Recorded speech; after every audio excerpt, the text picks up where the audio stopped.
What's up, everybody? Welcome. It's Haberman and Middlecoff. I'm Guy, and that tan, well-lit son of a gun over there is John Middlecoff. It's great to have you. I said son of a gun because feels a little early if you got the kids in the car, as somebody texted me the other day. Listened to 20 minutes of the show. Had to change it, picking up the boys from school. So, earmuffs, kids, earmuffs. Yeah. It's great to have you if you're watching on YouTube. How did people drive around and listen to Howard Stern in New York back in like 1993? Yeah, because Howard didn't drop F-bombs, but it was worse. Like, it was like insane stuff, right? Way worse. I mean, women, having orgasms. What are we talking about? Maybe just the cabbies. Maybe that's who listened. It was just all the cabbies. I highly recommend the Uber show on Netflix. It's pretty entertaining. The Uber show? Yeah, it's kind of like I don't know the exact. It's not a biopic. It's like you know the We Work with what's his name? Yep. Did you ever watch that one? Yep. Not Johnny Depp, but you know the guy, yep. Jared Leto. Yeah, Jared. It's that version of Uber. You know, like that, whatever like that version is. A mini series. It's not a documentary. A mini series. Like no, because it's clearly like, were these guys really acting like this? You think that a lot. Like, no way this is really what is going on. Like Sergey and the other guy that run Google, you're like, they really act like that. Man, maybe they do. Maybe they do. If you're on YouTube, like the video, subscribe to the channel. If you're listening to the podcast, thank you very much. Share it with your friends. 5 stars, Apple Podcast. We are sponsored by our friends at Tito's Handmade Vodka. Tito's Handmade Vodka. John, I'd like to give a Tito's toast today to Joe Brady, who for the second time in his career has just stumbled into a superstar quarterback. First, it was at LSU with Joe Burrow, and now he's Josh Allen's offensive coordinator after Ken Dorsey did not feel like watching that game. It was all Ken Dorsey's fault. His boy Josh Allen threw a lot of picks, questionable decisions on Monday Night Football. But Joe Brady takes over the Bills in need of a savior. A Tito's to Joe Brady. Good luck, bud. This is your shot. Again, your next shot. I went on Gottlieb's show. He's like, what do you think about Brian Daboll going back to the Bills? I said, well, if this was college football, Brian Daboll would be the next coach of the Bills, right? He would leave the Giants and go to the Bills to go coach Josh Allen, right? Because if you just viewed it in terms of franchises. You're saying Daboll would get fired in college? I'm saying Daboll would just leave the New York Giants and go coach the Buffalo Bills. Be the head coach. Yeah, be the head coach. Oh, yeah, like head at the end of the year, they would fire Sean McDermott and Brian Daboll would leave his post and go. Problem is in the pros, that doesn't happen. And even if you were John Mara and a little mad at him this year, you would never let the guy that even had a moment go to the other franchise. You wouldn't even trade him for a first-round pick because then you got to find a new.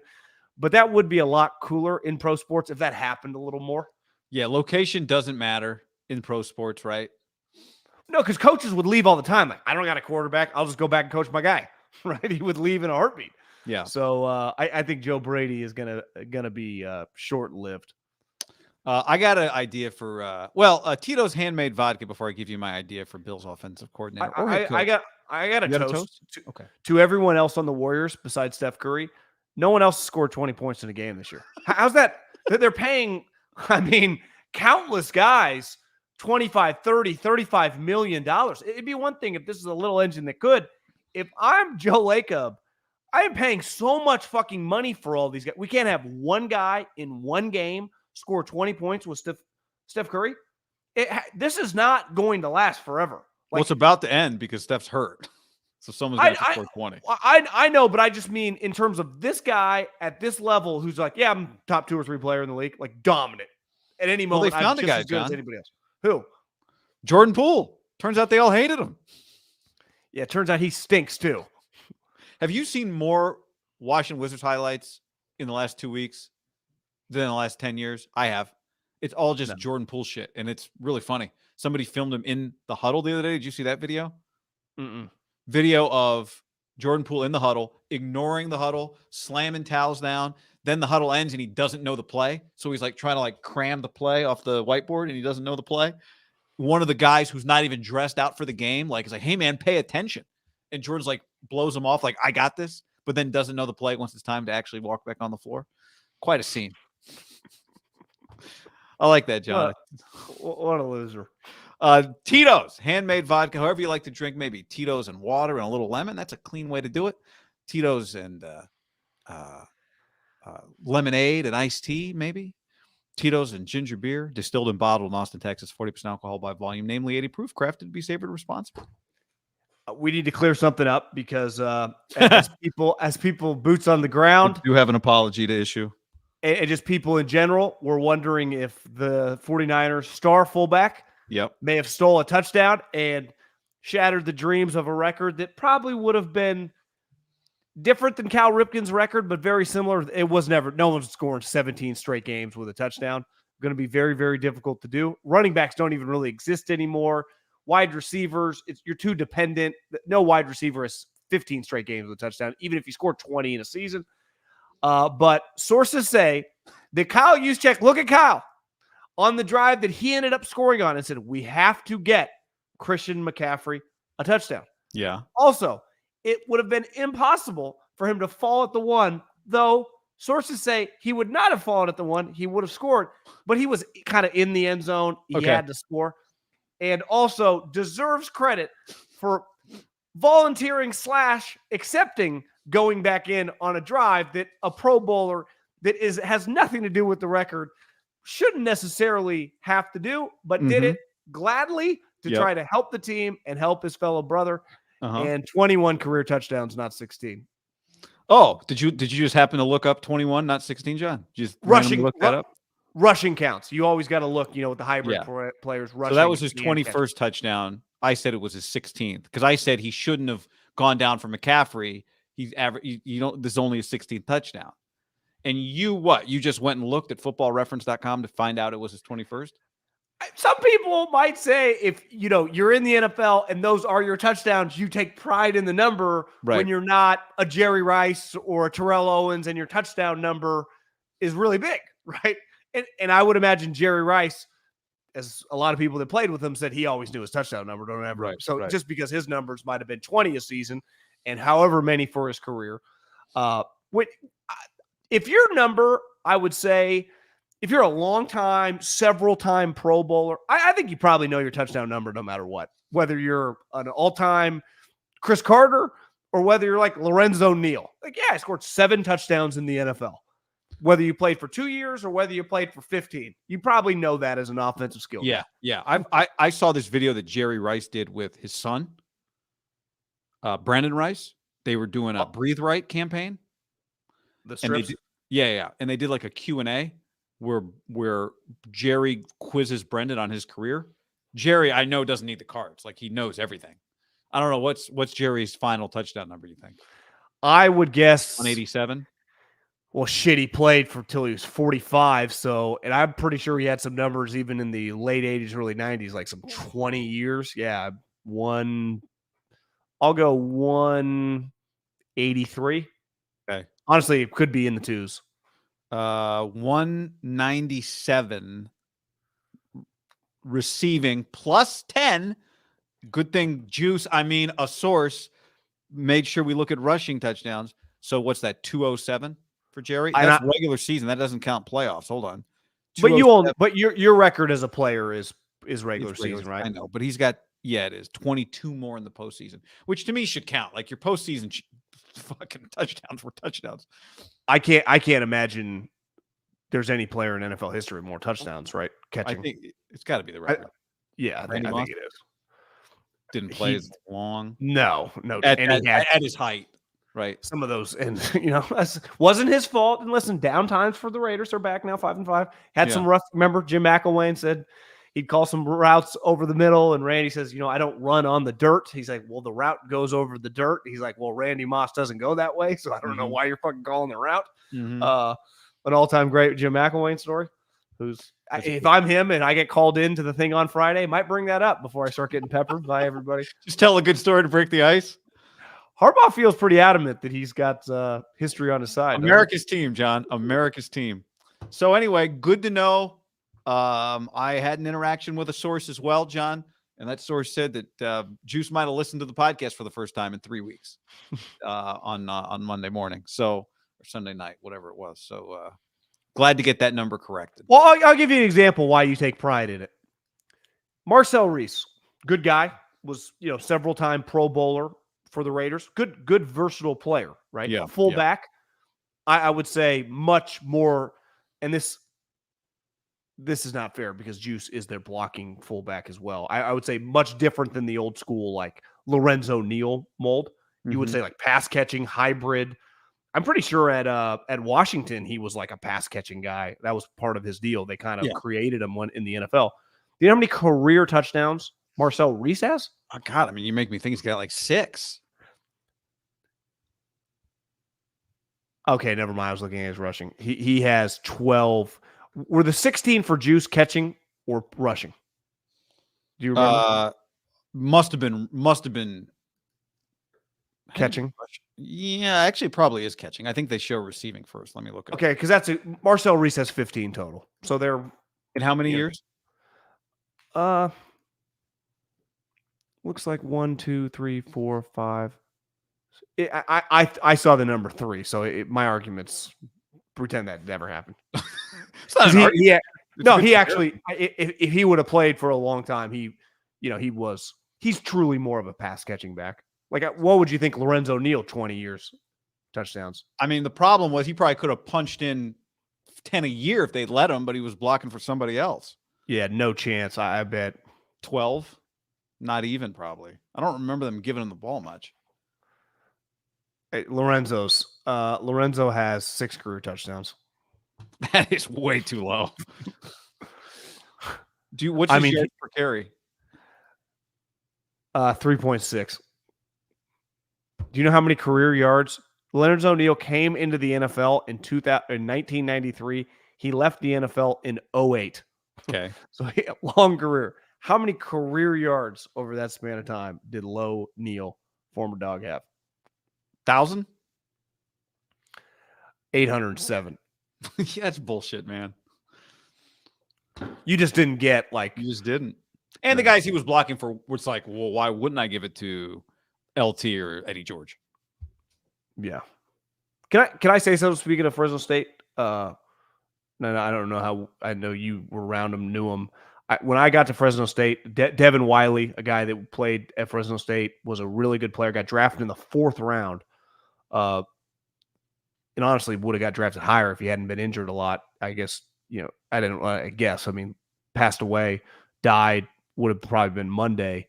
The outpouring from all the players, that played with him, people with the program. I spent 2 years around him, and I was thinking a lot about the Fresno State teams that I was around with a lot of guys that played in the NFL, from Ryan Matthews to Wiley to Carr to Ajir Tutu to just a lot of guys. And I was thinking, like, I don't think we really had any bad. Like, these guys were really just nice, good going. Everyone liked them. And Devon Wylie was like universally just a nice, easygoing, liked by everybody. Like friends with the soccer coach. Just awful news from the Fresno State football community. Yeah, I went back and watched some of his highlights today. It was well said. I covered him, and I remember very well they were going to a bowl game one year. Derek was the quarterback, and we would do shows from wherever it was, New Mexico usually. And I did an interview on the radio with him and Derek together, and they were really good friends. Maybe it was right before they hopped on the bus to head to the airport. They were good friends. And for a few years after, when I would see Derek at the Raiders or whatever, when you and I would go to do things in Napa, he would always joke, like, any interview I do with you will be better than the one that me and Devin did, because Devon Wylie had him laughing so much that it was the joke was it was a terrible interview because Devin spent the whole time just making jokes, making Derek laugh. And in truth, it was like funny but I saw his photo today, and it's just, I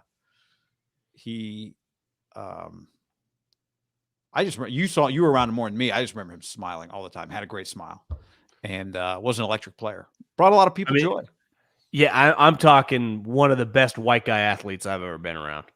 I mean, was the Fresno State version of like a Christian McCaffrey. Now, he got hurt a lot in college.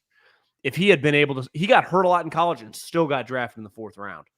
To me, he was a guy, if he could have stayed healthy, he was just tightly wound. He was so fast. You know what's funny? I thought of him like 4 or 5 months ago because I was watching the Shane Gillis stand-up. Shane is hilarious. Yeah.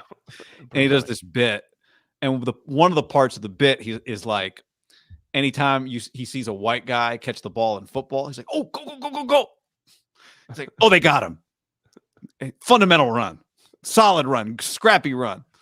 And I thought of Devon. I don't know why, but I did. So very sad. Very sad. And I've seen a lot of Bulldogs in my timeline reacting. Yeah. Sacramento guy. That's right. I texted with a few people in Fresno. I know you did too. And a lot of people are heartbroken by it, but go watch a highlight. Dude was electric. Well said. Yeah. Glad you said Dogs could have used them last week when they were getting the crap kicked into by San Jose State. Holy cannoli. I know. Mountain West got a race now. What's that? Was it called the hammer or the screwdriver? Is that Hawaii? Hawaii is the golden screwdriver. San Jose something? Yeah, it's like a V. I think they play for like a V trophy. They play the Silicon Valley against the Farming Valley? A little different valley. Something like that. They play for a milk can against Boise. They play for an oil can against San Diego State. I think that's kind of cool. I mean, the Big Ten does a lot of that. Yeah, it's awesome. Yeah. The milk can, oil can. The Big Ten does some stuff. They play for like a sledgehammer or whatever. Like when Minnesota plays Michigan or whatever. Oh, what's the boot? They play for the boot. Yeah, Wisconsin against Minnesota. Yeah, there's a lot of good ones. After you just watched a 12-7 game. Did you send me or somebody sent me last night? It was a picture of Iowa and SC, and somebody tweeted it. It was Peter Burns from ESPN. He tweeted a picture of Iowa and SC and said these two should play each other to make them each feel better about themselves. Iowa would score points. SC would get stops, I guess. I don't know. But Iowa is, going to go 10-2. Like they're going to have their season. While it looks ugly, the results. Really quick, I truly believe this. I think, and I don't know the buyout for Lincoln, and I don't think he could leave, but I don't think it's going to work. Not because he's a bad coach. I've always believed this, and it's coming true with him. I do think your geographical birthplace and the wiring in you really impacts how you coach in college football. When you think about most of the great college coaches for us on the West Coast have all been born and raised on the West Coast, from Pete Carroll to Jeff Tedford to Chris Peterson, Pat Hill. They're just West Coast guys, right? That's Jonathan Smith right now. A lot of them, there's something in the culture, no different than the South. Kirby Smart. In theory, Jimbo should have worked. I mean, he did. He's won a national championship in Florida.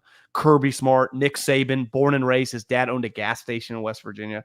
The Northeast. Urban is a rare kind of outlier, right? When I Florida State, Bobby Bowden, Clemson, Dabo Swinney, like there's just something in the culture, who you are. It's why Urban actually fit perfectly once he went to Ohio State. Kyle Whittingham, West Coast guy, Utah. Chip Kelly, LSU. Brian Kelly, LSU. It doesn't. And it's just, now he might be good enough, have some Urban Meyer, and their program will do so much. Like he's just a better coach than Jimbo. I know he's never won. I just don't know. I think it's going to be a lot more difficult for Lincoln. And I just think the personality of the place, like Chip mailed it in years ago, but like Lincoln's trying. And I do think he cares about recruiting, but I just think he makes more sense. And I know he wanted to leave Oklahoma, but he made more sense at Oklahoma. He makes more sense at Texas or Texas A&M than he does at USC. I think he's more likely to be somewhere else in a couple of years. And again, I don't know all the financials and the buyout. If you could do trades like you could in the NFL, like I think he makes this a lot more sense at that way than he does out here. I just don't think it's going to work at the level in which you're saying winning championships. And I even mean being a team that you feel like this is like a top 5 team. Yeah. Because he might be able to make the playoffs. I'm telling you, you were doing a game, and Russillo tweeted this during the game when I was watching Oregon. Because the score wasn't reflective of what you were watching. And he was like, I can't believe, I might be screwing up his tweet a little bit, but like, I can't believe this is actually what USC currently is. Like this can't be 2 years in with Caleb. They can't be this bad. Because the gap between Oregon And that team, it was crazy. It was like, you remove Caleb, this is stupid. Like, he's basically your LeBron James or Steph Curry just giving you a fighting chance. Without him, and who knows, next year, even if they have a good quarterback, what if he's a third rounder? Your team, how physical they are. And I also believe, like, he's a Mike Leach guy. Like, that's who he spent 8 years around. So that has a huge impact on the way they practice and stuff. Even if he runs, his plays are different. I think there's a softness to, like, and I know they haven't been good for a while, but if you're a 40-year-old guy, you know exactly what Pete's team looked like. It was fucking Cushing and Maluga and guys getting crushed. I wonder too if, like, on the West Coast in particular, because it's just there are less bodies that are elite defensive line bodies on the West Coast. Like, you really got to find them and you really got to be invested in developing them. That a defensive coach might make more sense because they're more willing to, like, Dan Lanning is working at Oregon and the team is reflective of, like, what he thinks the team is supposed to look like, right? I had a coach tell me yesterday because the A&M thing was coming up and I was like, what do you think? Like, Lanning wouldn't leave Oregon for A&M, right? And he's like, his response was, Lanning's waiting for Saban to retire. But you could throw George in the mix. But other than those two jobs, like, he's got no reason to leave Oregon because it's working. He's an outlier. He's got a better job than A&M. Yeah, but I'm just saying, like, he is an outlier as a West Coast. That's what Pete was a West. Look at Pete in the NFL. He's continued to coach the way that he coached in college in terms of identity of his team, right? But you can, this is what Pete did, even though it was 15, 20 years ago. Brian Cushing's from New Jersey. Like, you can get sweet defensive players from other states. No different Nick Saban. Where's Bryce Young from? Or where's Najee Harris from? Like, I just don't know if Lincoln will, and that guy will come. But I'm saying they don't fall in your lap the way they do in other parts of the country. I'm saying if you're on the West Coast, you have to really want to emphasize defense. I agree, but Pete worked at that. Like, he made an effort. Yeah, Pete did it. I'm saying it's working for Dan Lanning too. That's my point. Like, if Dan Lanning were an OC, I don't know if his defense wouldn't be as good, right? If you were an offensive player. 100%. And listen, Mario can't coach at the highest level. He's probably not terrible, but his recruiting was an A+ level guy. Same thing, right? Even though he's an offensive guy, he's an offensive lineman. He cares about physicality. It felt like they nationally recruited defense. Lanning inherited a better job than Lincoln, right? Did, yeah. But, like, it's clear but he's recruiting defensively different than him. And I think everyone questions, like, well, who's Lincoln even know, right? Who's he going to hire as defensive? Lanning, even if he siphons through defense, he ultimately that's his baby, right? Kirby, like, that's his baby. Now, he might have, I don't know who Lanning's defensive coordinator, like, Kirby has Muschamp. Boy. Yeah, well, say what you want about Tosh. Tedford, Saban, like, knows how to recruit. Remember in the peak of Tedford, wasn't like this Tosh Lou boy, man. I don't know how many bags he's giving out, but he's fucking doing something. Yep. So I think you're onto something. I was going to add,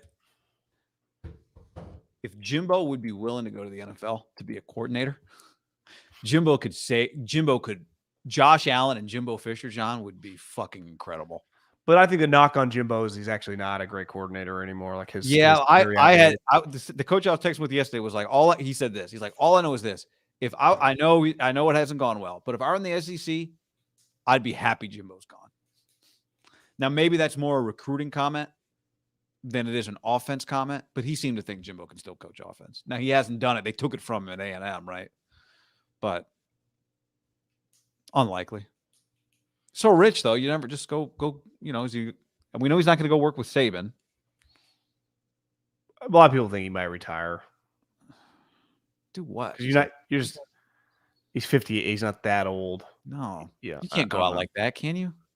But he's used to Florida State and A&M now. What's he going to do? Go coach Liberty? I mean, you can go do it for a year or two and then be right back real fast. I think it's hard to shake that. North Carolina. He got a lot of years. I know. I think North Carolina's kind of sniffed it these last couple of years and kind of likes it. I bet when Mac retires, they try a little harder. Don't you think? Yeah. I also think people would, like, if you're the hiring AD at the new place, you'd be like, well, A&M is kind of nuts. They think they're going to hire Dan Campbell. Like, they're just kind of crazy there, right? Like, they're a little off their rocker. Maybe we give you a stable environment, help you out a little bit. I'll give them. He's never taking that job. I'll give you a little bit of a pass for throwing it. If he had been like a Texas grad, be like, well, he's from Texas. I think that's like, you guys are idiots. Right. When he's an alumni, Mike got thrown out for SC, but he's not an SC guy. Exactly. If Mike Tomlin had been a USC guy, that's less crazy, right? And I don't think he gets as aggressive. He has no connection there. It's like, why? Just because I'm cool? Because I'd be like, I'd look sweet in SC gear. But if Mike Tomlin had been a USC alumni, more than likely his response was not as crazy as it was. Totally. What was his response? I forget his exact quote, but it was incredible. Yeah. Not now, not never, or something. Yeah, it was just I don't remember exactly either, but he was very disrespected is how it came across. Yeah. He thought it was because he started dropping like Andy Reid but like if BYU had an opening, they're not big enough. Andy would have had to coach at like Texas, right? For it to be like considered. Yeah. By the way, and we got to get to some Niner stuff, but Ewers they say is coming back to school. Where's Arch going? Arch going to stick around for another year at Texas? Beat him out? Well, just because you're coming back to school doesn't mean you're coming back there. That's right. That's true. But he's already transferred, correct? He already transferred. But if you graduate, you can transfer again. I don't know what his how his academics are, but if you graduate, you can immediately transfer a second time as a graduate transfer. So you basically have multiple pitches. Once you can transfer the one time, and then it's graduate transfer, you get the 1 year. Because I saw the reason you can't even bring Dion up in this cycle because his guys have already thrown their pitch, right? Yeah, I mean, unless it doesn't seem like Shiloh, given that it took him 6 months to get him to Colorado. I mean, if in theory, Shedeur, if he graduates, he could go with Dion immediately. Or you could apply for a waiver, which maybe the NCAA would grant the waiver if it's like your dad. But you leave Travis Hunter high and dry. Take Travis too. But how does he can't transfer? Graduate. He's been in school 2 years. Yeah, I mean, it can be done. Yeah, to me, A&M can get him a quick graduation, not GED, but you think those guys? I don't think it's possible for them. No, I think it's very unlikely. Yeah. You have to graduate, or you have to get a waiver, and the NCAA is pretty stingy on those waivers for second-time transfers. I think I don't think you're going to see his name. Now, granted, they haven't won a game since 2 months, but I don't you imagine his name is much more out there next year when it's like these guys are going to go to the NFL and it's like he's available. And maybe if his team, they play Washington State on Friday night. Colorado Wazoo is Friday night. They have not won in a long time, correct? No, they have to win out to go to a bowl. They got 4 wins. They're 4-6. Yeah, they got to win the next 2 games to go to a bowl. But let's just say they win 5, and then next year they roll it back and win 7 or 8. Like that is, people are going to mock it to some degree, but that's really impressive. They come back, win 8 games or 7 games next year. First year in the Big 12, though. I followed it on my phone. I didn't watch any of it beside a couple highlights. It did look a pretty incredibly entertaining game with them in Arizona. Yeah, I didn't get to see a lot of it either. Arizona won on a walk-off field goal. Arizona was up. Colorado came back. Colorado only plays in incredible games. So, you can't deny they're competitive. But pretty unreal little stretch here for Jed Fish, Howie Roseman's college roommate. It really is. They play Utah this week. I think everything comes to a screeching halt for them because Utah's lost a couple games and they don't just tap out. It's not really their MO. No, they almost beat Washington last week. That would have been. Can you imagine if they beat Washington last week? Well, when they blocked that field goal, they are impressive. All right, let's hit a few Niners takes here, John. This week they play the Bucs. I was looking at some stats this morning. The Bucs' best down is they're bad on first down. They're a little less bad on second down, and they're less bad on third down. I expect that to come to a screeching halt this week against if they're in third down and long situations against this 49ers defense. And the question is, if recent history is any indication, are the 49ers about to flip the switch again, or was this the beginning of them flipping the switch and looking like the best team in the NFC as they looked up until their 3-game losing streak? In 2022, last year, as we know, they started 3-5. Then they beat the Rams by 17, blowout win, hit their bye, won 9 more consecutive games to finish the season on a 10-game winning streak. The year before, 2021, they started 3-5. They beat the Rams by 21. They hit their bye and won 6 of their last 8, finished having won 7 of their last not. I guess their bye was earlier. Take out the bye. But after they went 3-5, they blew a team out and then won 7 of 9. So they've been bad, blew somebody out, won 7 of 9, been bad, blew somebody out, won 10 in a row. Here they are. They've been bad. They won 31-0. Are they about to go on the run? And I think the answer is yes. I think Bosa gave a quote kind of during the bye or right after the Cincy game that was basically like, we weren't feeling ourselves necessarily, but we were kind of just, maybe we let our guard down a little bit. Those aren't his words. That was just the interpretation of what he said. This team does really well once they've been humbled. And they got humbled. And I think now that they've found it again, I don't think they're giving it up. I don't think they're giving it back. You know what's crazy about Tampa? I've, for some reason, watched a decent amount of them. I think they stink. They are 4-5. Now they started 3-1, and then they lost 4 straight games. And one of those games was that incredible last-second drive by C.J. Stroud 2 weeks ago. So, I mean, it's not inconceivable that they would be 5-4.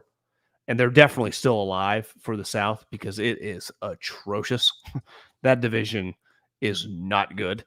I saw the highlight because I saw Derek got a concussion in the shoulder, but the shoulder's fine. Did you see the play that he got KO'd on? He got crushed. He got destroyed. If you said he got concussed and broke his leg on the same play, you'd believe it, right? That's as hard of a hit as you're going to have on a quarterback. But I think Tampa's not any good.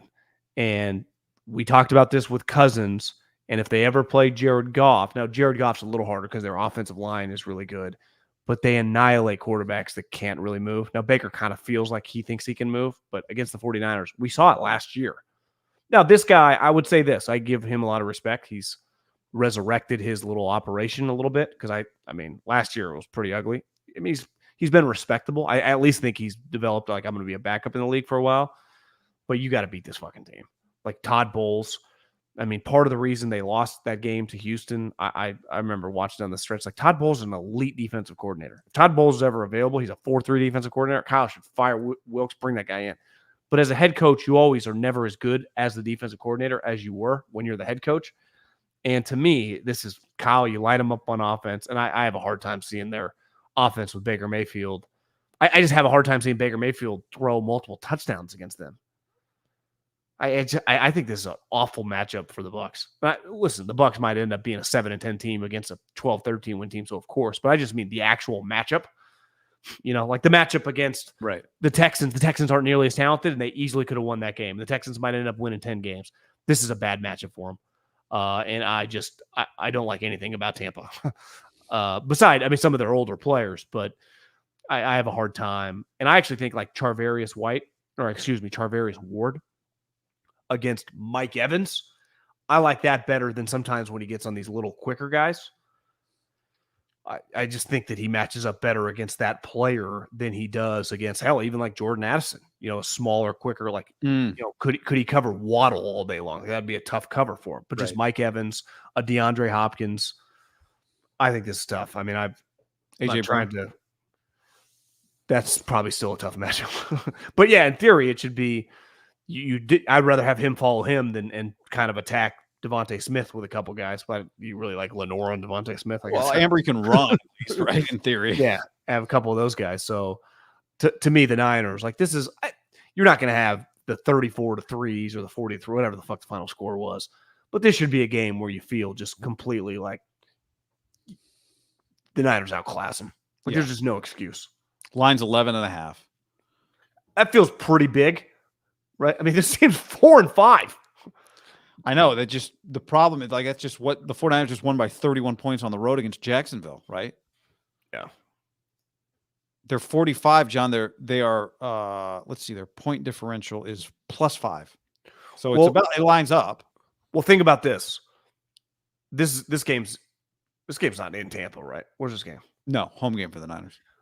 Well, part of the reason that line against the Jags, the Niners coming off 3 straight losses, they were 6-2, were favored by 3 points, but it's like, we can't make them a 7-point favorite. They've just been losing, right? So if the Niners had just been playing normally and had been, instead of being whatever they were, 5-3 coming into that game, were 7-1, is that a 7-point spread? So you could argue, and that's on the road against a playoff team. This is at home. You You could argue this line might be Should be closer to like 13. You can't hand out 11.5-point covers. It just doesn't work like that. But the way they're playing right now and the team they're playing, I do think they've totally got it back. The Steve Wilks thing, whatever you think about it, maybe it was Chase Young. I do think there were just some real positive interactions when you see some of the clips on Wilks on the sideline. Like he knows how to belong on an NFL sideline, right? He's not some guy that they just brought down to the sideline who's a pencil pusher his whole career. Like he belongs. He knows how to belong on an NFL sideline. But Fred did say, he's like, well, he's been up there his whole career when he calls the defense. So it is a pretty big transition. I checked. He was on the field at Missouri at least for 3 weeks based on the game notes. They stopped. I went to the game notes. They listed him as field, and then it stopped listing it after week 4. It made me wonder if they moved him to the booth because they stopped listing it. So when you look at a college box score, same thing with the NFL, you can tell what the coordinator is? Not box score, their game notes. Oh. Their game notes will list where everybody is. Usually it's just to help like the TV cameras find people because they always get a shot of guys. Now in the NFL you don't need it because you just have a camera in the booth. You don't need to know necessarily. But they'll have like a head. Does that include all the assistants, non-coordinators too? Usually, yeah, it'll include all the full-time assistants. And usually like TV directors, when I'm in these meetings, they'll always, if it's not listed, they'll ask the coach, like, are you in the booth or on the field? Because they want to look for them, they want to show them, they want to know where to look. So the first 3 weeks, it said field, and then it stopped listing it after that. So I don't know what happened. I don't have any Missouri. Well, they weren't good, and he was one and done, right? Yeah. But I do think they are. I think they're back. I think they're back, and I think that Brock played the way that he played, given how bad he was in crunch time before that. They got Debo. The good news for them on Trent was right. Trent played the game, had no setbacks, is continuing to get healthier. Now McKivitz might be out. But they got to deal with that. It feels like every year they're dealing with some version of that. They got Feliciano. They can handle one non-Trent O-line injury. They're good enough to handle that. So I think they found it, and I think it's on. And now Tampa, Seattle, Philly, Seattle, the next 4. But I will say, like I remember last year during the offseason, Kyle goes, when you look back, you're kind of kicking yourself. When we blew so-and-so game, the Bears game or the Bronco game, that cost us home field advantage. Yeah. In that 3-game losing streak, like the Eagles, them pulling out some of those games where they played like shit, they can lose they split the next 2 games, you're fine, right? You look at every time you pull up the Lions schedule, I think Dan Campbell is in the complete driver's seat to be the coach of the year, just based on what their record's going to be and the team he's coaching. It's like the Detroit Lions win 13 games. He's getting the award. D'Amico can make the playoffs. Dan Campbell, 13-plus games, Detroit Lions, a 1 or 2 seed in the NFC. If he has a better seed than either the Eagles or the Niners, you got to give it to Dan Campbell. It's a fact. And to me, that's a big picture thing with the Niners is like the Lions play the Bears this week. How losing, just not winning one of those 3 games, are you going to be the 3 seed? You might. I mean, you do play Philly head to head. So and honestly, going in the second round to Detroit isn't, there's a lot crazier 2-3 matchups in the history of the league, but that's not an easy spot. Like you'd rather get Jared Goff outside than indoors. He's a good quarterback. All right. I'm not saying I'd rather play the Eagles if I'm the Niners. Would you rather play in that stadium though than in Ford Field this year? It's going to be hard for anything to be louder than what Ford Field is for the playoff games this year, just from a noise standpoint. So it's going to be bananas. As someone who doesn't, like, I'm not Lions championship team, but you got to respect, like, they can beat you, especially if they're the home team. They also would have a lot. And by the way, John, on them. if you go 6-2 here, that's 12 wins. That's not getting you the 2 seed. That's definitely not getting you the 1 seed. Well, the thing is, if you're the 3 seed, the 2 plays a 7, the 3 plays a 6.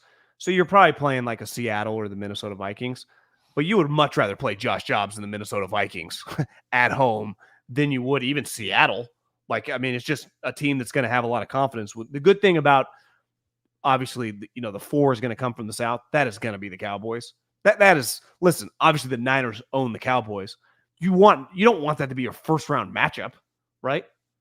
Like you want to shoot your team.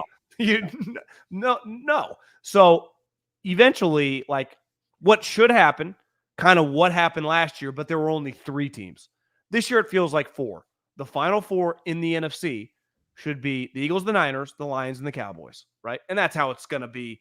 The betting lines will reflect that, that first. The Cowboys will be favored on the road against anyone they play in the NFC South. The Niners will be huge favors against whoever they're hosting at 2 or 3. And so the Niners line will be bigger than the Lions line, I would imagine. Don't you think? Wait, Niners, Lions? No, I'm saying the Niners line in the first round of the playoffs at home against Seattle or the Vikings will be bigger than the Lions against Seattle or the Vikings at home. Yeah, especially if they beat Seattle twice, it'll be like 8.5. Yeah, maybe dramatically. And the Lions against the Vikings, even if they beat them twice, could still be like 5 or 6. People are like, we're really giving this team 7? It's first year in the playoffs. It'll be a lot of that. But again, that's big picture. But ultimately, all these games, like that's kind of what we're talking about now. Because if that's their high end, which we know with these guys back, it is about seeding. And they've already fucked up. They stubbed their toe way too early. That 3-game losing streak, it would have been fine to be 6-2 and right now be 7-2. You'd be right there. Because like the Eagles beat the Chiefs, then they play them. It's all for the taking. The Lions at any moment are bound to lose some stupid game. But that third loss, like, well, you might blow a dumb game. Right? Like you're not just immune to that over the next, like, I don't expect you to run the table and look at the schedule. They're going to lose another game. They just are. Yeah. The question I think with them is, can they go 7-1? Can they go 7-1, get to 13, beat Philly head to head, and then maybe have a shot at the 1 seed? Hope that Detroit tapers off a little. And someone KOs the Eagles in one of these games. Somebody beat, Eagles are. They're not infallible. Like no. the Eagles could lose to the Chiefs. Maybe the Cowboys get them at home. Like the Eagles still got a couple losses in them. I mean, look, I say what you want. I know the Bills stock is an all-time low right now, but they do play. Like I've seen Josh Allen and Stephon Diggs before. They can beat you, even if they're not at 100%. So like that game is in Philly. Yeah, it's not looking good right now for Buffalo. But Sean McDermott is your next defensive coordinator? Here's what the Lions, I mean, obviously the Eagles and the Niners have a hard schedule, right? They just play a lot of good teams. I mean, the Niners haven't even, listen, I don't think Seattle's like some world beater, but you still got to fucking play them twice. One's on a short week, next week, Thanksgiving. It's just, they still play the Ravens. They obviously play the Eagles. Like, it's hard. It's not easy. Here's what the Lions are dealing with. Bears, Packers, both at home. Go play the Saints, who, I don't know if you've watched them, are not good. The Bears again, the red-hot Denver Broncos, but get them at home. At Minnesota, their one hard game, I mean truly hard game where they're going to be the underdog. At Dallas, and then the Vikings again. The Lions got a lot of wins in there. As long as, they don't have some major injury. Just they clearly play hard the majority of the time. They ran into a buzzsaw. I would pencil the Lions in right now for 4 losses. So I'd put them at 13-4. So for you to go 13-4, you get the one loss. They go 6-2 down the stretch. Yes. Means they get to lose the Cowboy game in one random game. Hell, maybe the Bears or Vikings upset them or whatever, right? Division games get weird. But like, I don't think the 49ers are just immune to maybe they're rolling, all of a sudden get little Kyler, and all of a sudden he makes some plays against you. Some situation. Did you watch some of his highlights? Like, he looked kind of just flying around again. I know. That's just one of those games where it's like you're so worried about the Eagles and like matching up against the Lions and seeding. All of a sudden you play them and you're down 10-7 at half. Like, what's going on here? They're kind of sleepwalking. Every team has that. I mean, the Niners have another game like that in them where they're a heavy underdog or heavy favorite later. Like they don't get that this week, but that stretch in December where they play a shittier team that you're like, I could see them coming out slow. Kyle's freaking out on the sideline. I listened to the OC, the Cardinals, on with Schrager today. Yeah. Classic, like almost, like he's young. Yeah, he's 35. Almost like could have done the, finance thing, decided to coach football. Northeast. Went to like coached at, I couldn't even figure out his resume. It was all over, like went to Yale to coach some football. But he's like, Kyler was, when he was out, like he was in the meetings asking questions, teaching guys, like he was locked in. I wonder if the coaching change kind of just got him, kind of rattled his cage a little bit. He really got shit on last year. Like if you have any maturity deep down, and not all men grow at the same rate, I don't think it's inconceivable that they kind of like him. They're like, God, this guy's obviously. Think about I say this all the time, like how many times someone tells you like this guy's a D-bag, and then you meet him like, God, I kind of like that guy. It just because other people don't like someone and had bad experience doesn't mean the next person comes in and gets that. And I'm not saying he all of a sudden the guy's Tom Brady or Peyton Manning, but what if honestly he's changed a little bit, the rehab process, maybe someone got to him and he just realizes like, bro, you got a pretty good thing. The owner wants you to be here. You can be the starting quarterback here for a long time. You're getting paid a lot of money. Do you want to get traded to some other team? Like just try hard, be a good guy. Like that, they'll be inclined to keep you. And here's the other thing. They're going to end up winning some of those random, like when they play teams like the Falcons, they're not going to be drafting as high if he plays. And he's clearly playing. Yeah, because they're 2 and whatever they are, right? 8 right now. They played the Texans this week. That's a sneaky game all of a sudden with Kyle. You know who I like in that game? Cardinals. Yeah, because I think every 4 in Houston, which is a big deal for him, right? Isn't that a home game? Like that's where he became a legend in high school. Never lost a high school game. Yeah, it's like the reverse of who just played a game back home? Or no, was it Dallas? I think it was Dallas. Sure, that's. But I'm saying that Kyler grew up in Dallas, not Houston, because I remember they played one year Dallas on Monday Night Football, and they put up the stat that he had never lost a high school game. You imagine? I mean, a lot of people thought he was the greatest high school football player in history. Like he was so unstoppable. Like you said, I mean, think how many guys that look like me that are even out there for decent high school teams that are just like, what the fuck? Allen High School in the DFW area, in the Metroplex. Yeah. Listen to that. So Mike Martz has been like on this Brock Purdy train. And Bulldog, by the way, Bullard High School, his first job.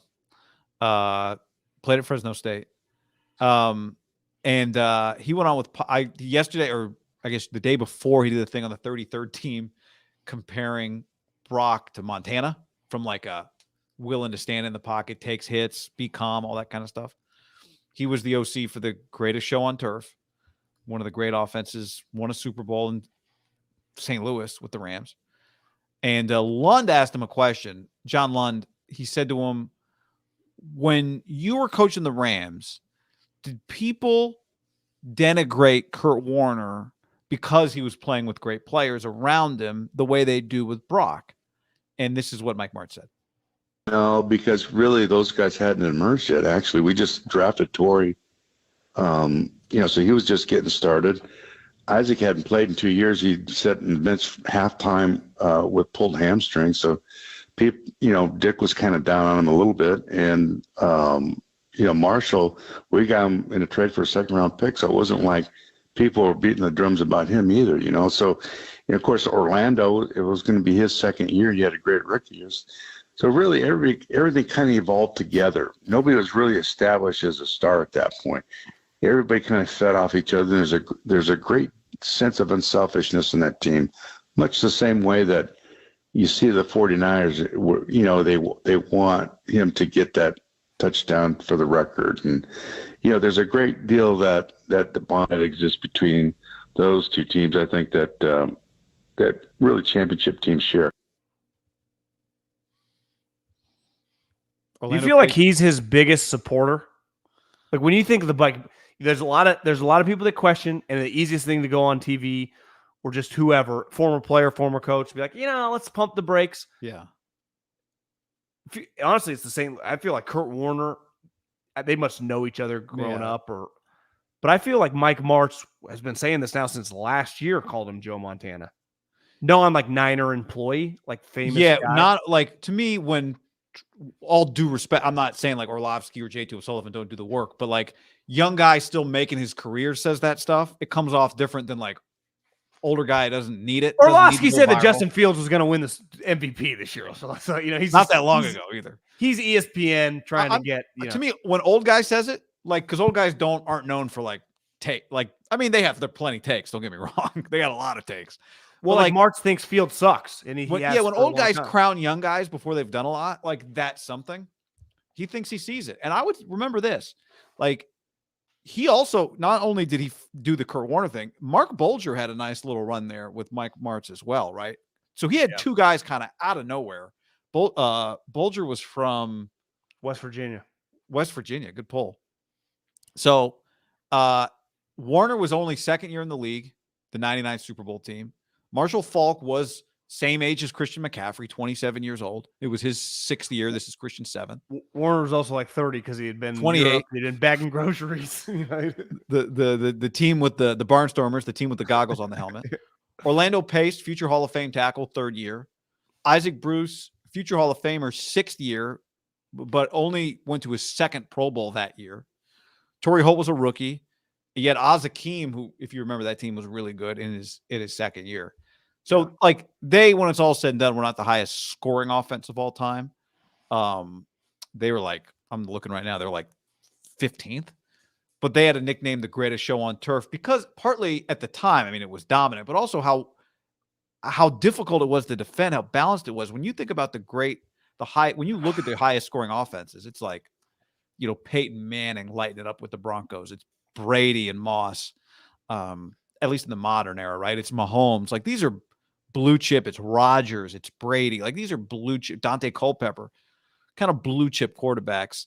That's what made them as a prolific offense different. Actually, just ahead of them in 2000 is the Kyle Shanahan Falcons team. So I do think there's kind of some greatest show on turf similarities with that team that they finished it off and won a Super Bowl. I think the one similarity is they were better, right? They won in 99 and then lost to Belichick a couple years later. But I think they would say they were better in 2001 when all those guys were kind of meshing in their prime. It's a little different, but like the 49ers are clearly better this year when healthy than they were last year.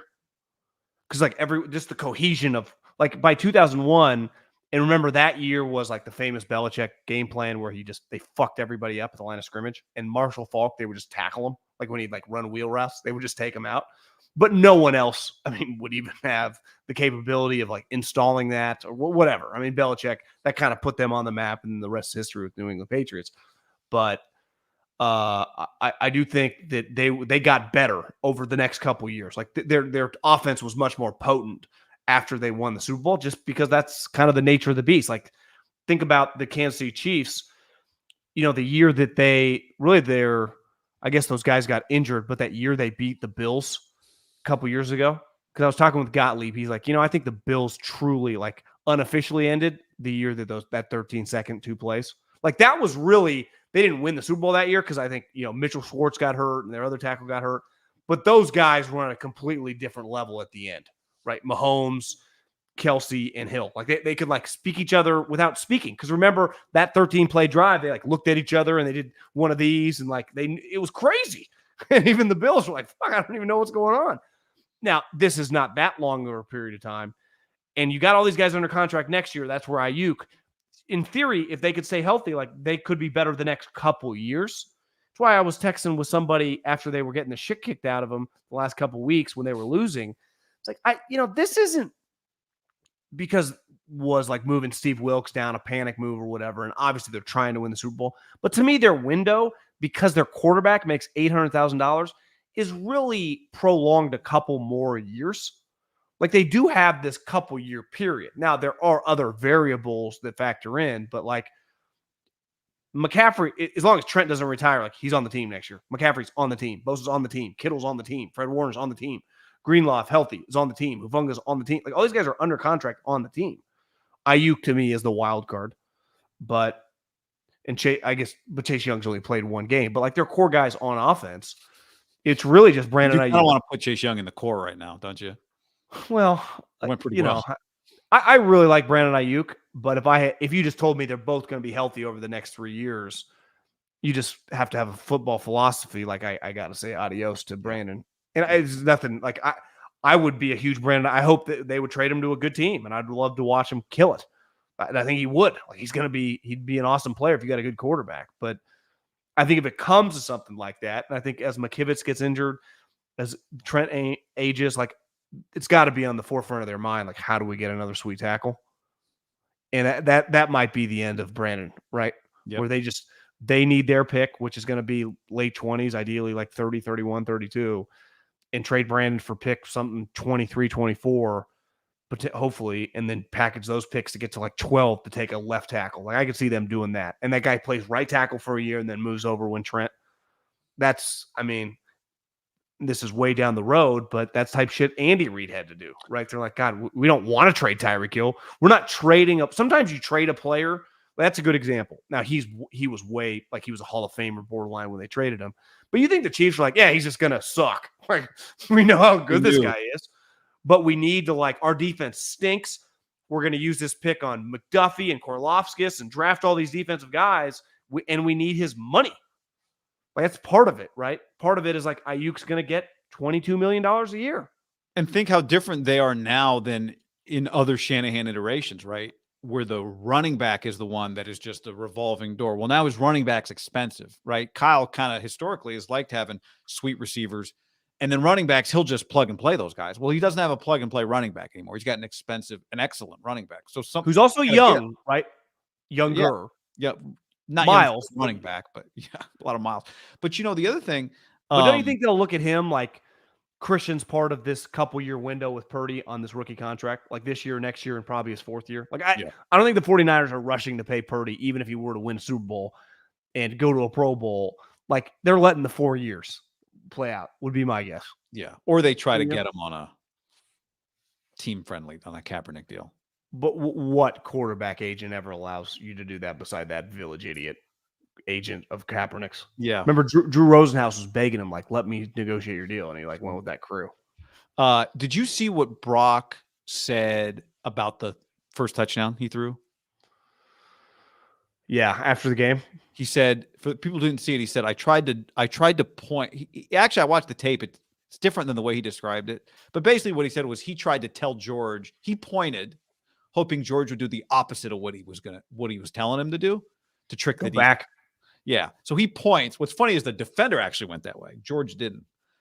And he said after the game, like, we just got to get on the same page with that. And I think to your point on Kurt Warner and that offense being better after they won the Super Bowl, like they just spent more time together. And it was a reminder of how little these two have actually played together. When you think about like the quarterback combos with receivers that have had kind of the mind meld thing going. They don't play. They've played basically a season together. And it's not like George is his top target. Like he throws to George a ton, but he throws to a lot of other people more, right? But so no practice still with those guys till he began starting when Jimmy got hurt. And then no OTAs. And you were at the training camp practice, in and out, right? Yeah. 2 days on, 1 day off. And at the beginning of it, kind of, on a pitch count. And the other thing is like sneaky part about training camp is this is like, you're not in that many situations that often, even when you're practicing. Does that mean George is on the field? Not necessarily. How many red zone you run like 5 red zone snaps a day and it's not every day. So what's Debo's pitch count in training camp? Yeah. I mean, Debo comes to run 3 go balls and then actually Debo, once he got on the field, practiced, but McCaffrey gets off days. You just don't have that. It's not real bullets, right? I actually think you get a lot more reps. Like I bet his reps during the season last year, once he became the starter, and his reps from week 1 this year are really valuable. Even though practices are less, I would say, physical, more than likely, than your training camp practices on a given day. You're just spending more time specifically kind of nerding out on football stuff. That growth during the season, if you have like 5 straight seasons, like by the time Edelman and Brady were at the end, like that final Super Bowl or the last couple runs, they were just like the hill. It's not even fair, the knowledge that you have. And that's the thing about pro sports now. You don't get that as often. Look at the cohesion that Chase and Burrow has. It's not, they've had this since they've been practicing since 2018 together. It's 2023, 2018. Those guys have walked on a practice field together. I throw the ball to you. Just talking football, routes, coverages, leverages, just nerdy shit. Just you as the player, let alone working with the coach. That's the other thing the 49ers are going to have, a lot like the Rams had, is Vermeil retired, but March stayed on, right? So their offensive play caller never changed. Kyle's never going to change. Right. That's part of Brock's luck. He gets him. Josh Allen is going to get another coordinator. Justin Herbert's eventually going to get another head coach, and he's had multiple coordinators. Unless if I was betting, I bet Kellen Moore is the head coach next year. Just feels like Gene Spanos easy. I don't know if he's like head coach. If that'd be my uneducated guess. You see the clip of Orlovsky on McAfee today? No. He just said, like, he wasn't like being dramatic. He's like, like he wasn't like, sometimes he can be demonstrative. He's like, I've been told like the Belichick is going to be running a team next year, and it's basically already decided where you're going. And McAfee tried to get him to tell him where, and he wouldn't say. I think the problem with that stuff, and talking to coaches and scouts, they all like, who do you think's getting this? What are you hearing about this? And then something takes a life. And my guess would be like, is Washington. They're pretty desperate. Would be the guess. And could pay, new owner. Feels like it's over. And I kind of like Sam Howell. Like, would he want to coach Drake May or Caleb Williams? How about Buffalo? They wouldn't let him go to Buffalo, right? The Crafts could not. No, could you? Yeah, no, I don't think so. I don't think you just wouldn't fire him, right? Yeah, you wouldn't trade him or fire him. Do you think Bill Belichick's traded? I mean, that little report happened not long ago, and there's maybe something to that. Why not? If you're the Patriots, at least get some value for it. And no one's going to think you did it against his will. Like, everyone's going to know he wanted to go, and you get something. And it's over. Trade him straight up for Del Rio. What about? I was thinking about that. Del Rio would be available, next defensive coordinator for Lincoln. McDermott? No, for Lincoln Riley. Oh, for Lincoln Riley. Ooh, that's good. And then he's in position when he bounces back. Yes, to then take the head coaching job. Like, would Lincoln get credit for that hire? Yeah. Although would he? I mean, that type of hire is not usually like Lincoln's not the one. When you get like alum comes back to coach, like your boosters made that hire, right? Yeah. Well, remember Jack wanted the job a couple years ago. Yeah. That was like He's a year before Clay even got fired. Would he have left the Raiders for SC? No. Someone told me that before Jack interviewed with the Raiders, he told someone, I'm going to crush this interview and it'll be my job before I walk out that door. I don't know if that actually came to fruition that way, but he was right that he got the job. I mean, I know of somebody that interviewed for a job with the Raiders once, and like Mark wanted him to take the job right then in the room. As a head coach? No, not as the head coach. Although I did have a college coach yesterday, accidentally text me when he meant to text another coach, asking if I was getting the A&M job. And then he was like, oops, wrong person. Gus Malzahn. Guy Haberman, Gus Malzahn, GU. Oh, that's a good call. Yeah, you got to think of your GU guys. I'm going to see SEC. I'm going to meet Gus this week, John. What's their record? 5-5. I used to hear he was very, very paranoid that one reason he was not comfortable allowing all the scouts and executives, like he was very, very strict with rules because he thought everyone would just want to kiss Nick's ass and tell him all the shit they were doing in practice. Because obviously you hit Alabama and Auburn at the same time. Yeah. And that was Gottlieb's theory of why Lincoln was closing practices. Like he didn't want everyone trying to get curry favor with Oregon or Utah. I'm like, I think it's a little different. One of those practices that wants to curry favor with Oregon. It's your local media. They don't have no. No, he shut it down to the NFL. I'm talking.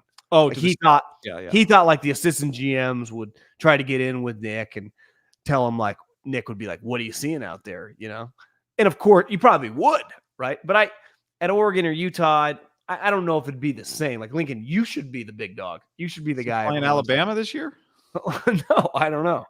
But Gus was very, very strict with allowing people in the operation. Well, Nick was the opposite. Door open, come on in. Yeah, which was Pete too, right? Yeah, which is not Lincoln.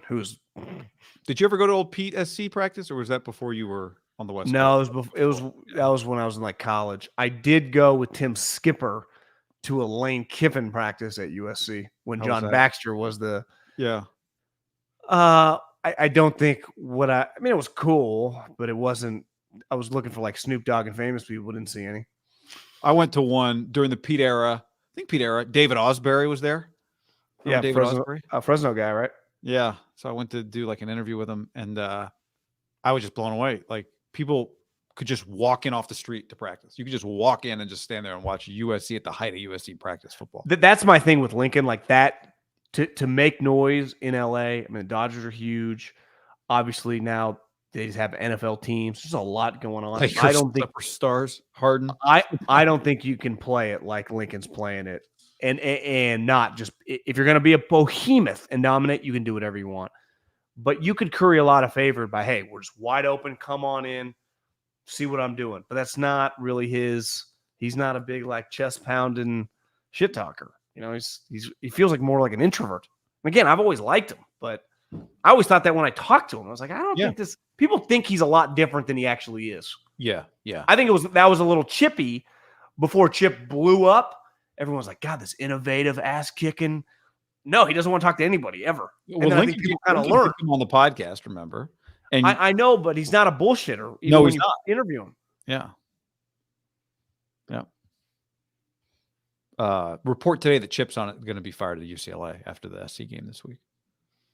Do you think they would hire Jonathan Smith? Yeah, hell yeah. Do you think that would probably be near the top of their list? He's from Pasadena, I think. Jonathan Smith. His team's ranked 12th in the nation. I mean, it'd be a great hire. Knows offense. Like to me, Jonathan Smith is, who's also been on the show. He's Kyle Shanahan-y, right? Offensive guy who has really physical defenses. Well, you talk to him, he's a tough guy. Like him and Lincoln, actually, when you're just talking to him, are both pretty serious cats. But when you watch his team play and you watch Lincoln, philosophically, they view offense a lot differently. And you go, well, one guy comes from Mike Leach. The other guy comes from pro-style Mike Riley, worked for Chris Peterson, right? So just philosophically, who he's been around, it's a little different. Played for coach with Mike. Did you say played for Mike Riley too? Played for Mike Riley. Or was it probably both. It would have been like early 2000s. Played with Steven Jackson. And he was a Chris Peterson guy, correct? Boise, Washington. Yep.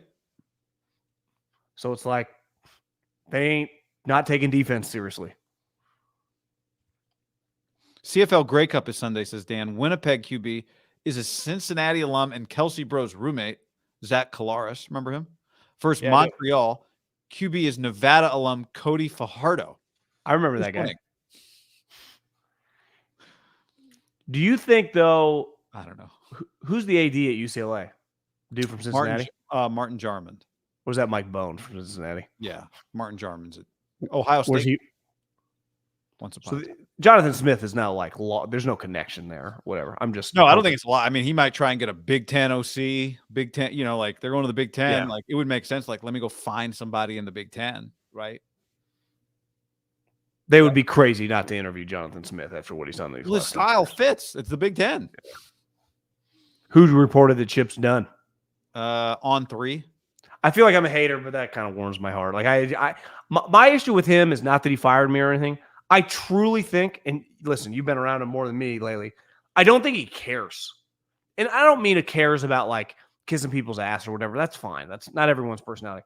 I just don't think like win or lose UCLA. I don't think he gives a fuck. I'll say this about Lincoln. Like I do think he cares. I do think this is probably hard on him. I do think this year is sucked for him. I don't think Chip gives a shit. Like, I don't think it was that different when they kind of went 4-8 than the last couple of years when they've been a lot better. I don't think he cares. Am I wrong? Like, do you think he cares? I don't know. I mean, I the fact that he went and hired Danton Lynn this year to coach his defense and like kind of turned his defense into that. Well, I think he cares about being the head coach and doesn't want to lose his job, so he went to like hire a good guy. But I just think wins and losses. Like I don't think he's that angry or not. Like with a beer in his hand on Saturday night. That's my point. Good. Life's good. But I think when Kyle Whittingham gets the shit kicked out of him by Oregon, like he's fucking pissed. Even if he knows like we weren't as good, like I think that hurts him, right? It hurt. Jonathan Smith losing hurts him. I don't think Chip it hurt. I think it did once upon a time. I think those days are long gone, though. And to me, I can't have a big Jim Harbaugh would fucking take a bullet for football, right? Even Ryan Day, like I think Ryan Day truly knows how awesome a situation. I think a lot of college coaches, right, really value everything they got. I don't think Chip does, especially when you factor in the pro. I don't think he gives a shit about anyone at UCLA. I'd be fascinated what Mick Cronin thinks about the guy. He's like, this guy's a weirdo. Do a lot of people on campus that are around him think he's a weirdo? I don't know. I haven't done a UCLA game, so I haven't been around their program. I sat next to him at a dinner a few months ago, and he was not weird at all. Like, he was super engaging. Which is not really, most people would say that's not always him, right? Yeah. I mean, most of the stuff I heard about him is from you. But how often do you talk to people that have been around and like, just easy guy to talk to, easy going? But see, that's the thing. It's like, I know Yogi Roth, like he's type, he knows him well. Aliotti, that's who I talk to. Loves him, right? So there's friends. Yeah, maybe it's just me and Howie. Mick is a different cat. Yeah, that's a bad example. Press conference the other day. No, I didn't tell you this. He's like, what was the quote? He quoted Danny Glover from what's the movie with him and Mel Gibson? Lethal Weapon. Lethal Weapon. He's like, the quote was, this is how he said it. Quote, he goes, if we're gonna die my way. Danny Glover, Lethal Weapon. But he didn't crack a smile. Meant it. Meant every second of it. Like the Matt Rule, if we die, we die. If we die, we die. I think they lost that game. Waiting for the flip to switch there for old Nebraska. Maybe next year. A lot of his pregame speeches. The first one that went viral was pretty good, and then he started rattling them off, and they kept going viral in my different timelines. I got Will Compton always doubling down, and they were. I mean, one about breast cancer. That was but good. You can't be throwing these out and then losing 10-7 against Iowa, right? Or losing against Maryland. It's one thing that Kirby Smart won against Nick Saban years ago when they finally beat him. Like, well, he won the fucking game. That's part of it. You can't. Part of giving the battle speech is everyone can't die, right? You got to win the battle. That's right. And maybe his team's shitty. I don't know. I don't think Brock's brother's quite Brock. It is year one. Oh, Chubba. Chubba, yeah. I got Chubba. How about this 2027 quality control guy for the 49ers? I like that. Just 2029. Just might not even take that long. Yeah, that's a long way out. What if I told you like he quit college to just come be there?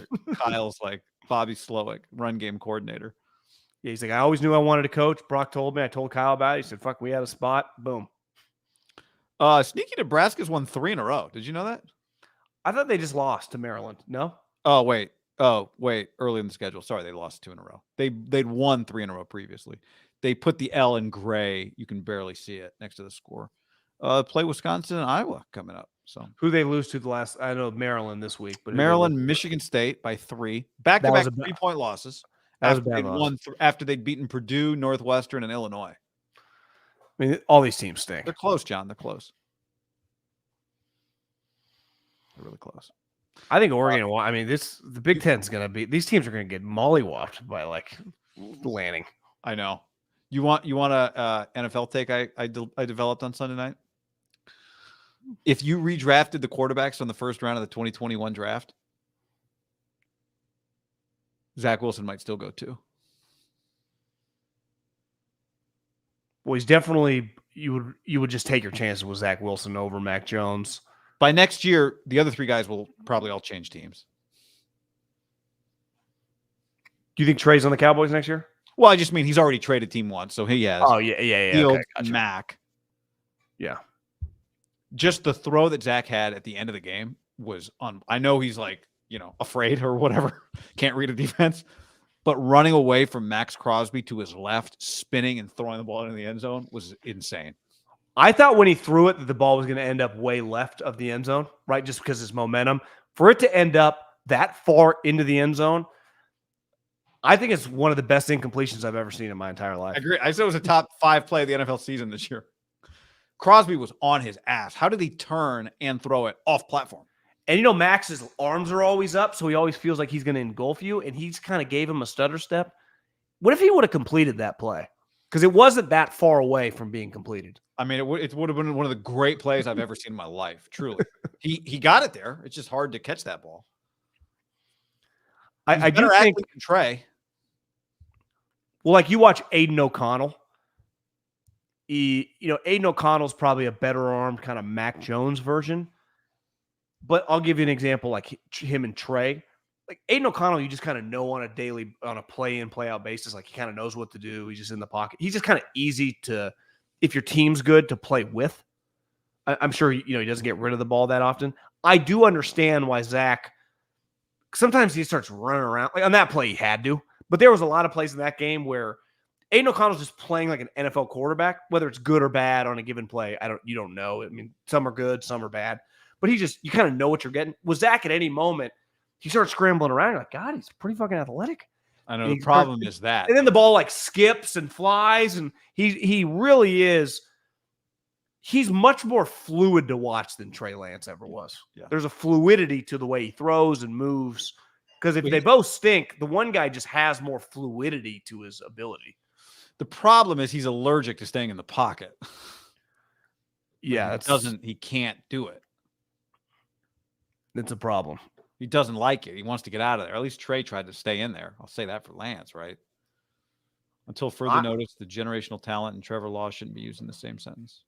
Yeah, I agree. They're 5-5. 9-8 will not make you the playoffs in the AFC. But if he goes 4-3 down the stretch, so he would have gone 6-3 as the Raiders head coach. Does Mark Davis hire him without going to the playoffs, but going 6-3 as the head coach of the Raiders? So sorry, you said what down the stretch? 1, 2, 3. Well, he's 2-0, right? And they're 5-5. So they got 7 games left, right? 17 game schedule. So if he goes 4-3, that means he would be 9-8. Yep. But I don't think you make the playoffs at 9-8. But clearly they would probably have a very respectable ending. I think he hires him as long as Jim doesn't come to take the job. I think not keeping Bisaccia. He has that in the back of his mind. Not that he should have, but it's a second chance at hiring a guy who rallies his team. This guy, probably easier to hire than Bisaccia, right? Who's a lifetime special teams coach. This is like a legitimate NFL star. They play Miami, Kansas City, Minnesota, the Chargers, Kansas City, the Colts, and the Broncos. So if he's going to do that, Johnny, he's going to win some impressive. He's going to have some impressive wins. I guess he could beat Minnesota and Indy. What would that make him? He's 2-0. Minnesota and Indy would be 4. 1, 2, 3, 4, 5, 6. 4-6. 4-6. 1, 2, 3, 4, 5, 6, 7. Sorry. That would make him 4 and. It'd be 4-3 if he wins 4. He's 2-0. Yeah, he's 2-0. 2-0. So you're saying if he goes what down the stretch? If he goes 2-5. I don't think he gets kept with that. With only his wins being Indy and Minnesota. Yeah, because I think as you play real teams, you don't get as much credit you get no credit for beating Tommy DeVito, even though that you needed a win, but ultimately it was Tommy DeVito. So to me, this week's a good example. At Miami, okay, you beat Tommy DeVito and Zach Wilson. Now you're playing Miami, who I didn't notice playing last week, so I assume they're off a bye. Long road trip. Like, is that a respectable 30-20 loss, or is that more like a 40-10 ass kicking? Right? Yep. That to me, because you can lose the game, but how does it look? Because I know how Josh McDaniels would have looked. He would have lost 38-13, and it would have been not even that close. But clearly, these guys, I think Melissa Stark said it I don't think he said I want to hire him, but he's got every opportunity to get this. I'm rooting for him type deal. And the other thing is he's tried 2 splashies, right? John was obviously really splashy. And Josh wasn't John Gruden level splashy, but it was really splashy. When he hired Jack Del Rio, didn't get as much credit, and it just for a couple of years got the train back on the tracks and pretty respect. When he had Bisaccia, I wonder if he's obviously Harbaugh works, would be very expensive. And 2, he's like, God, I've just done all these splashies and always backfires in my face. Yeah, I think part of it is but you look at it maybe I'll just let Jesus take the wheel, like the country song said, right? This quote just fell in my lap. If it works, why am I going to overthink it? He just fell in my lap. The players like him. We were respectable. What am I doing a search for? I don't want to do a search. Well, what if he just gave both these guys, Champ, Kelly, and this guy, just, hey, we'll give you 3 years. Antonio, you make 3 years, $6 million, and Champ, you make 3 years, $2 million. And it's like, it's not an interim. You get multi-year contracts. You definitely get in 2 years to kind of prove you already got some good players. My money would be on that, unless they just start getting their ass kicked constantly, which I do think is on the table. Just they might not be good enough. And Aiden O'Connell, all of a sudden you get into a back and forth. He can't score with these guys. Like, is it 21-3 at halftime against Miami? Harder to yell at Antonio Pierce on the team flight after an L than at Josh McDaniels, you think? If you're Mark? Yeah, I just don't think you're yelling at Antonio Pierce, really. Yeah, I don't think so either. But he hasn't been yelled at yet because they've been winning. I'm just saying, like, is he less likely to yell at Antonio Pierce after a bad L than he was Josh McDaniels? Well, like, for example, I don't even think he was, like, Jack's a good example. Like, I would put Jack under that category. He's kind of an intimidating figure. I don't think Jack was ever getting, I think he goes after the assistants. Oh, okay. Coordinators. Gotcha. And maybe the head coach is kind of right there going like, good point, Mark. Yeah, it's something to consider. Anything else? Kind of rooting for Antonio Pierce. The cigars in the locker room, like after the first game, but now every game, a little much for me. First game, totally get it. You hate this guy. They did it again. I don't know. I think it's kind of stupid. It's good for your fitness to be smoking cigars that much during the season. Is cigar bad for you if you don't? I mean, not inhaling it. You're just pumping it out. Isn't that what most guys do? Great question. Just get a little tingling on the lips. Yeah.